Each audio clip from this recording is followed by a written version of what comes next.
Hi అండి. Welcome to our channel Ekadanta foods. ఈరోజు మన వీడియోలో పుదీనా రైస్ ఎలా చేసుకోవాలో చూపించబోతున్నాను. చాలా సింపుల్ రెసిపీ అండి ఇది. పిల్లలు కూడా చాలా ఇష్టంగా తింటారు. ముందుగా ఒక మిక్సీ జార్‌లో 6 లేదా 7 వరకు పచ్చిమిర్చి, అలానే పుదీనా, కొంచెం కొత్తిమీర, హాఫ్ టీ స్పూన్ జీలకర్ర కూడా వేసుకొని మిక్సీ పట్టుకొని పక్కన పెట్టుకోవాలి. ఇప్పుడు స్టవ్ ఆన్ చేసుకొని కళాయి పెట్టుకోవాలి.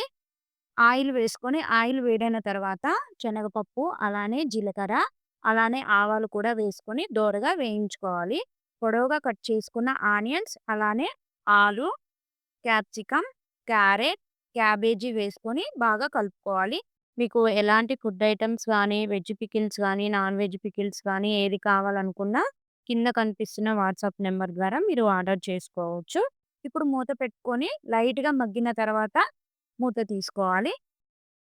ఇప్పుడు అల్లం వెల్లుల్లిపాయ పేస్ట్ కూడా వేసుకొని పచ్చివాసన పోయే వరకు బాగా కలుపుకోవాలి. ఇప్పుడు కొంచెం కరివేపాకు, ఇందాక మిక్సీ పట్టుకున్న పేస్ట్‌ని కూడా వేసుకొని బాగా కలుపుకోవాలి. ఇప్పుడు రైస్ వేసుకొని 1 టీ స్పూన్ వరకు సాల్టు, అలానే half teaspoon garam masala వేసుకొని బాగా కలుపుకోవాలి. మీరు కూడా ట్రై చేయండి. Thank you for watching.